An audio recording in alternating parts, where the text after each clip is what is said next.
अंतर्राष्ट्रीय कूटनीति को लेकर दुनिया के बड़े बड़े देश कोई फैसला कर रहे हों, कोई स्ट्रेटजी बनाई जा रही हो और भारत के साथ सलाह मशवरा नहीं किया जाए, ऐसा कैसे हो सकता था। अमेरिका के प्रेसिडेंशियल इलेक्शंस के बाद डोनाल्ड ट्रंप ना खुद चैन की सांस ले रहे हैं और ना ही दूसरी कंट्रीज के लीडर्स को लेने दे रहे हैं। यूनाइटेड किंगडम यानी कि ब्रिटेन इस समय एक फ्लैश पॉइंट बना हुआ है, जहां पर दुनिया के बाकी सभी मेजर देश इकट्ठा होकर रशिया यूक्रेन युद्ध को लेकर माथापच्ची कर रहे हैं। अमेरिका को छोड़कर बाकी सभी नाटो कंट्रीज के हेड्स, प्रेसिडेंट्स और प्राइम मिनिस्टर्स 2 दिन पहले ही लंदन समिट के लिए इकट्ठा हुए थे। British prime minister Keir Starmer, French president Emmanuel Macron, Canadian prime minister Justin Trudeau, Italy की प्राइम मिनिस्टर जॉर्जिया मेलोनी, ये सब यहाँ पर पहुंचे। यूक्रेन के प्रेसिडेंट व्लोदिमीर ज़ेलेंस्की भी व्हाइट हाउस में बेइज्जत होने के बाद और निकाले जाने के बाद अमेरिका से डायरेक्ट फ्लाई करके यूनाइटेड किंगडम आए और यहाँ पर लंदन समिट में बाकी लीडर्स के साथ मुलाकात की।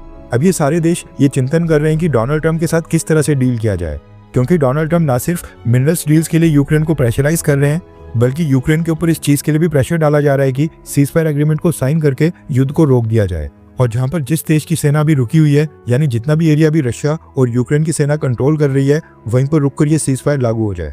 और फिर सीजफायर एग्रीमेंट लागू करने के बाद उसके बाद कहीं जाकर पीस डील के लिए नेगोशिएशन स्टार्ट हो। मसला ये है कि यूक्रेन को सबसे ज्यादा वेपन्स अमेरिका ही प्रोवाइड कर रहा है।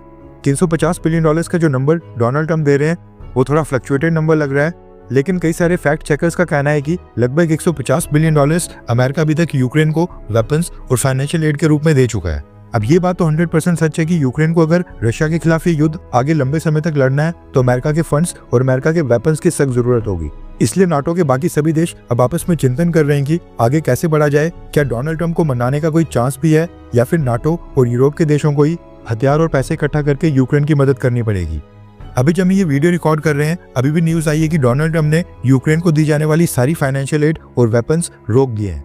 यानी अमेरिका आज के बाद यूक्रेन को $1 भी नहीं देगा, जो दिखाता है डोनाल्ड ट्रंप इस समय मैक्सिमम प्रेशर डालने की कोशिश कर रहे हैं। न सिर्फ रशिया यूक्रेन वॉर, बल्कि ट्रेड के मामले में भी डोनाल्ड ट्रंप ने कनाडा, मैक्सिको और यूरोपियन कंट्रीज के ऊपर 25% टैरिफ्स अनाउंस कर दिए हैं। इसलिए यूनाइटेड किंगडम यानी कि ब्रिटेन में सभी देशों के लीडर्स इकट्ठा हुए और अमेरिका को लेकर स्ट्रेटजी फ्रेम करने की कोशिश की जा रही है। अब इसमें आ जाता है भारत का रोल। रेफरेंस के आपकी स्क्रीन के ऊपर आर्टिकल का स्क्रीनशॉट है। दरअसल न्यूज निकल कर आ रही है कि यूनाइटेड किंगडम ने भारत के विदेश मंत्री जयशंकर सर को इनवाइट किया है, जिसके बाद जयशंकर सर ये इमरजेंसी मीटिंग करने के लिए ब्रिटेन रवाना हो गए। ये विजिट 4 मार्च से लेकर 9 मार्च तक होगी और ब्रिटेन के बाद जयशंकर सर वहीं से आयरलैंड भी जाएंगे। ब्रिटेन में रहते हुए 2-3 दिन तक जयशंकर सर लंदन में ही रहेंगे और इस बीच ब्रिटिश गवर्नमेंट के साथ काफी सारी हाई लेवल की मीटिंग्स भी होंगी।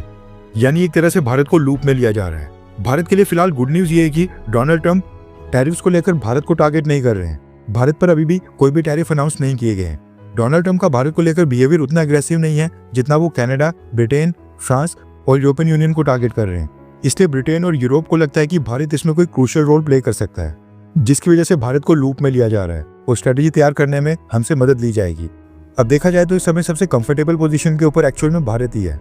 अमेरिका के साथ भी हमारे ठीक रिलेशन हैं, यूरोपियन कंट्रीज भी अब भारत का रुख कर रही हैं और रशिया तो हमारा एवरग्रीन पार्टनर है ही। डोनाल्ड ट्रंप को आए अभी 2 महीने भी कंप्लीट नहीं हुए। 20 जनवरी को उन्होंने शपथ ली थी, यानी कि प्रेसिडेंट पद के ऊपर बैठे थे, और अभी 50 दिन भी पूरे नहीं हुए उन्होंने वर्ल्ड पॉलिटिक्स को पूरी तरह से हिलाकर रख दिया है। क्या आपको अमेरिका के प्रेसिडेंट डोनाल्ड ट्रंप के काम करने का स्टाइल अच्छा लगता है? क्या भारत में भी एक ऐसा प्राइम मिनिस्टर होना चाहिए, हाँ या फिर ना? नीचे कमेंट करके अपनी राय जरूर बताएं।